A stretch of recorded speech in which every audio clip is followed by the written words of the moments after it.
The enemy at the gate. Last night we witnessed an extraordinary sight. Elite Taliban fighters descended on the Northern Alliance headquarters in Mazar-e-Sharif. They came in convoy across the desert from the besieged city of Kunduz, laden with weapons of war, but bringing Taliban leaders here to talk peace. In a climate charged with tension, Northern Alliance soldiers kept the Taliban escort at bay.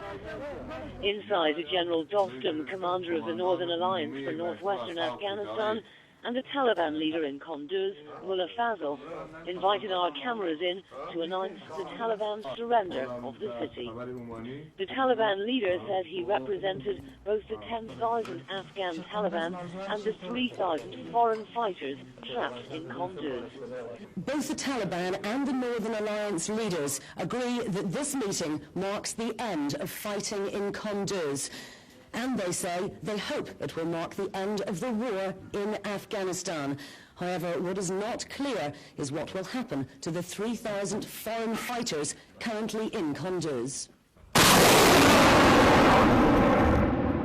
But on the front line at Kunduz this morning, there was no let-up in the bombardment. Here, soldiers from another faction of the opposition forces of the Northern Alliance kept up their attack on the Taliban trapped in the city. This pressure can only intensify the Taliban's desire to surrender to General Dostum. Today, he was still locked in talks with the Taliban on the logistics of how to surrender their huge 13,000-strong fighting force in Kunduz. By early afternoon, the defeated Taliban leader emerged to return to the city under escort and tell his fighters their war was over, the deal was done. General Dostum then announced to us what he termed a great success. All the Taliban, he said, would give up their guns inside Kunduz in the next 2 days.